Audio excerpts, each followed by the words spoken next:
Makan Meng, le digne fils de Gaston Mbengue moo ànd ak structure Gaston Production le 23 février ci arène nationale Modou Anta bu Thiès moo fa war a jàkkaarloo ak Prince le nouveau phénomène de l'arène combat boobu rek njarndéem Gaston Production ne combat boobu la ñuy jël def ko drapeau Serigne Modou Niang borom Mouniang Production mi nga xam ne yàgg naa teewal lamb fu ne ci bésu le 23 février mbokk yi nag bu leen fàtte mooy deuxième journée CLAF Gaston Production poule A bi Petit Niang moo fay jàkkaarloo ak ñàkk jariñ bébé guy gi jàkkaarloo fa ak T-Max ci poule B ba Eumeu Junior dina fa jàkkaarloo ak bébé Tall Sey Jàmbaar jàkkaarloo fa ak Garo Ga ciy CLAF bii dina doy war de waaye mbokk yi ci bésu le 23 février Petit Baye Fall dina fa jàkkaarloo ak Oligans Lo Karim jàkkaarloo fa ak Fils de Kati Ramdan dina fa jàkkaarloo ak Confiance Calki jàkkaarloo fa ak Doki Papa Ndiago jàkkaarloo fa ak 55 waaye mbokk yi ci bés boobu Makan Mbengue nee na sama sponsor leader du kenn ku dul 1xBet les Ali chocolat Dilia huile Kadi boisson énergie King Café dibiteri Uba restaurant Le Calo entrée supporter Makan ne 3000 francs annexe loge mu ne 10 000 francs loge officielle 30 000 francs mbokk yi lamb ji nag en direct ngeen koy seetaan fii ci Sénégal sur la télévision nationale la RTS1 pour yéen ñi nekk ci diaspora bi seen affiche.com dong ngeen ko mën a seetaan live pay-per-view kon rendez-vous baa ngi noonu le 23 février ci arène nationale Modou Anta bu Thiès Prince le phénomène de l'arène ñu ànd ci nag mbokk yi ak Gaston Production sa sécurité mais lii da nga koy commencé telle heure mu jeex telle heure après yow si tu respectes pas ces horaires nga dem def leneen ba incident am ci kan mooy responsable. déedéet moo tax ma ne la bu ñu la nii nga tijji 8 heures tëj 9 heures y a les hommes de l'État qui sont là si ça dépasse de l'heure c'est à eux de fermer les portes mais lu tax defuñu ko moo tax ma ne la arrête de dire ñii les gars sont dans l'adrénaline les gars sont dans leur passion. bon leen tijji leen 5 heures tëj 19 heures danañ ko bëgg di def mais dinañ tëj 21 heures crois-moi mais ñi ko war a mën a respecter mooy homme de tenue yi ñu fay 5000 francs chaque bopp ci journée bi ñoo war a tëj porte yi arrêté lamb ji dugg ci biir géew bi affaire yi arrêté mais ñoom duñ ko def foofu la ñu taxaw ne nii ba lamb ji tas ba dem ñu war a génne toog sécuriser ñu ñibbi seeni kër loolu lay wax ji. mais je pense que bu gouvernement bi defoon noonu comme ni nga wax ni bu ñu réalisé bu ñu defee comme ni nga wax ni du ñu ne genre que gouvernement bi bëggul làmb dafa bëgg a yàq làmb. mais non mais loolooy xam nga moom laa lay wax gis nga am na fu ñu toll ci réew on ne parle pas de côté moral quand on dit appliquer les dites lois dafa am logique. appliquer les dites lois ça veut dire que quand on parle du principe juridique le rôle du système judiciaire xam nga lu muy def. rôle du système judiciaire moom moo war a établir la loi auquel chaque membre de la société devra se conformer ñu créer un système de contravention pour les contrevenants et faire appliquer les dites lois loolu amul benn personne bu woo ko war a mën a dindi ma ne la loolu bu fekkee ne loi defu ko ñu ñëw ne dañuy tëj làmb li tax ñuy tëj làmb moom mooy lan poser question. parce que dañ leen wax heure bi ngeen di commencé heure bi ngeen war a pare respecté woo leen ko. non yaa ngi réer loolu bañ ko waxee woon du tey loolu yaa xaw la ça monte xam nga heure bi dañ koo wàññi woon wala dañ koo fàtte. waaw dañ ko wàññi woon dafa waxoon 18h30. waaw léegi lan mooy xew 18h30. ba 18h30 normalement bu ñu làmb ji waxee 18h30 la war a jeex 18h30. non dañu ne insécurité moo tax ñu tëj làmb ji insécurité bi dépendre ci làmb. ci état lay dépendre ci effectifu état lay dépendre yaa ngi comprendre policiers yi ñu yor seen patrouille moo manqué policiers yi ñu yor seen taxawaay ci askan bi dafa manqué seen policiers yi ñu yor intimidation moo leen neex ci kaw société bi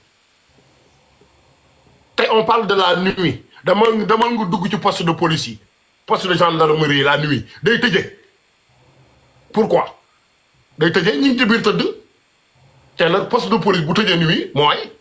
les policiers sont en patrouille normalement mais ak effectif bu patrouille bi sax doyul Sénégal gars yi duñ ko def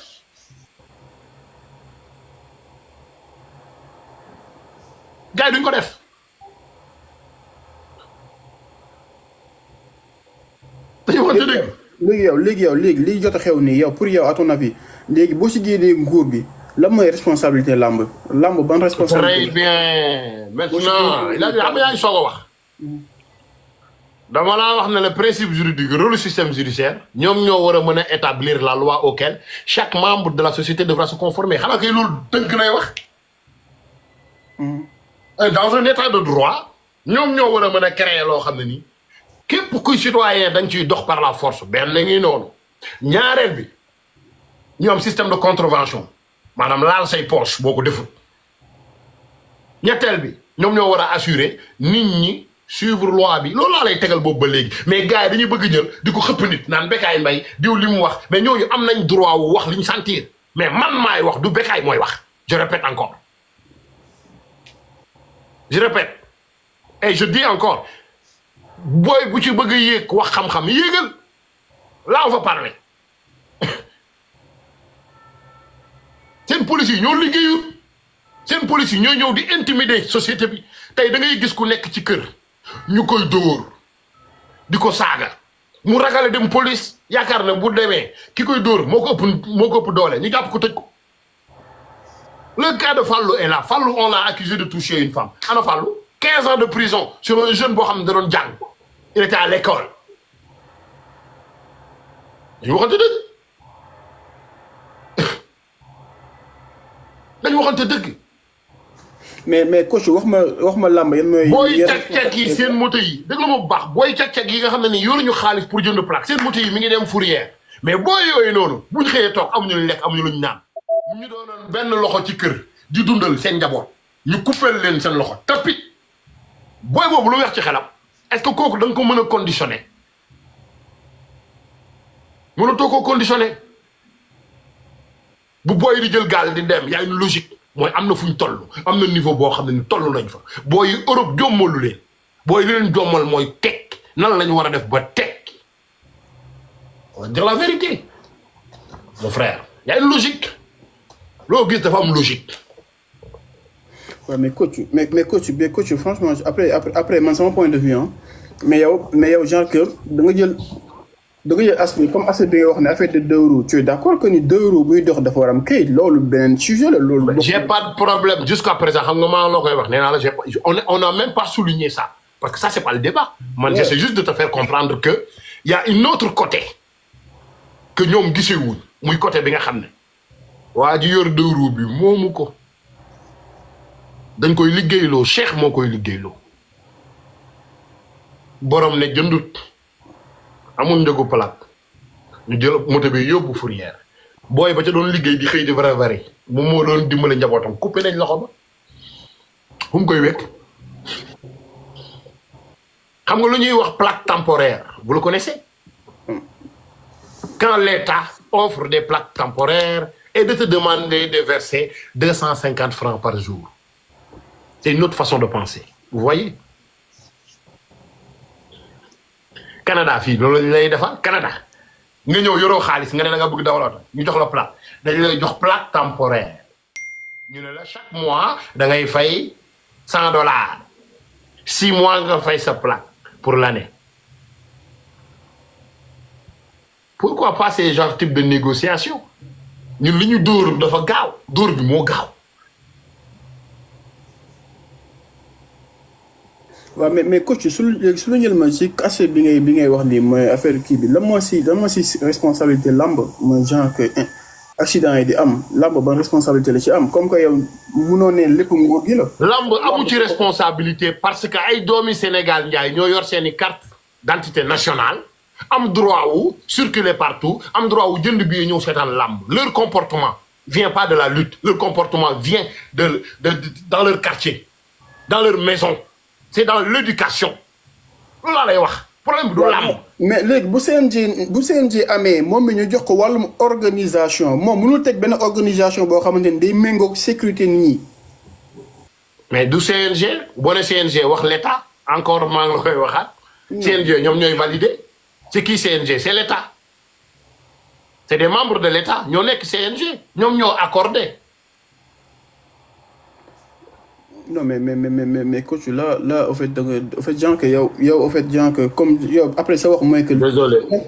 responsabilité totale c'est l'État lépp moom la. léegi. encore Cheikh dama la koy waxaat Cheikh. Ouais. état bi ñoo faible rek état bi biñ toogee l'éducation lañu waroon a njëkk a xool.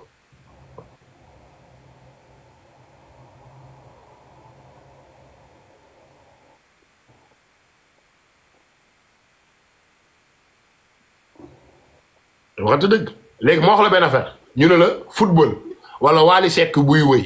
déglu ma bu baax Wally Seck organisé na esplanade Wally wëy la woote gars yi ñëw fecc ba soirée bi jeex gars yi di ñibbi moo am ay agresseur la Wally moo ko woote. non parce que Wally moom secteur bi la géré. mais làmb ji lu ñuy géré wax ko. waaw mooy stade bi alentour stade bi ak démarche combat ak organisation. très bien donc ça veut dire que chaque personne est libre de quitter chez lui pour dem seetaani làmb on est d'accord. mais. ma ne la xaaral ma ñëw bul wax yee bul tëb waa ji dee fu mu deewee Géejawaay la deewee làmb ji fu mu nekkoon. Pikine. léegi mën nga maa génneel benn jour bu nit deewee ci biir làmb amul. non amul. ben voilà. waaw mais coach argument boobu genre que dafa kii quoi boo nee genre que waa ji deewul ci biir làmb ji ci la deewee. en sachant que ni au fait xam nga Sénégal gisoo kuy agressé bëccëg. dóor nit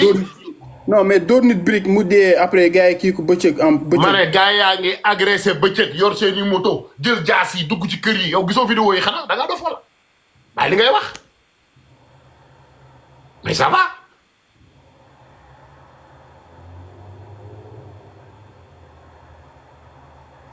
ah mais coach moom je sais pas mais yow. xam nga gars yi nu ñuy jaawale ndeysaanam xam naa ne français bi moo leen di jaaxal. violence ça peut être verbal. violence dafa yaatu. Il y a beaucoup de violence. Mais même dans votre propre maison, il y a beaucoup de violence et de la haine. Que tu... Ni l'école, ni la société. Le bon lañ ko ancré. C'est ça la base. Donc encore, faut retourner au gouvernement. mais à ton avis yow genre que ñi gérer lamb bi. en fait toog bi fa la nekk mais genre que bu ñu leen war toog ci ay plateau télévision. ministre de l'Intérieur joxe benn communiqué. mu wax lamb telle heure la war a commencer telle heure la war a jeex. am ñu toog ci plateau télévision contredire loolu mais non lamb mënul jeex heure bi la war a jeex en sachant que kii joxe communiqué ko boobu noonu moo gérer sécurité lamb ji kon kooku bu la joxee beneen temps benn horaire loolu est-ce que war yow xel longu na genre que yow nga war ci am beneen xalaat bu wutee xalaat boobu noonu. waaw c'est drôle parce que quand on parle de la sécurité bu fekkee ne ministre de l'Intérieur dafa taxaw ne pour la sécurité de la population sécurité de Dakar et ñii dëkk ci environnement on va dire encore d'accord dafa am lu ñu woowee le point d'entrée non le point d'arrivée mooy fii nit ñi di gaare seen oto foofu war nañ fa am effectif police bu doy ñu ne la les dernières 5 kilomètres mooy temps bi nga wàccee sa oto di dugg ci ji jëm ci làmb ji ca guichet ba loolu dafa war a am effectif bu doy ñu ne la le point d'entrée mooy l'arrivée sur place les fouilles l'accessoire c'est important bu leen fouiller ba pare ñu ne le moment du combat ça veut dire l'entrée bi mat gars yi def ko ñu ne la après la fin muy 5e point la fin ça veut dire quoi fan la nit ñi war a mën a génne fi nga duggee normalement fi nga duggee foofu ngay génne ndax fi nga duggee billet bi nga yor moo lay indiquer ci niveau boobu soo paree la seule porte de sortie que tu as c'est exactement la même chose fa ngay génnaatee donc yow doo dajeeg ñële impossible ndax mënoo couper nii mënoo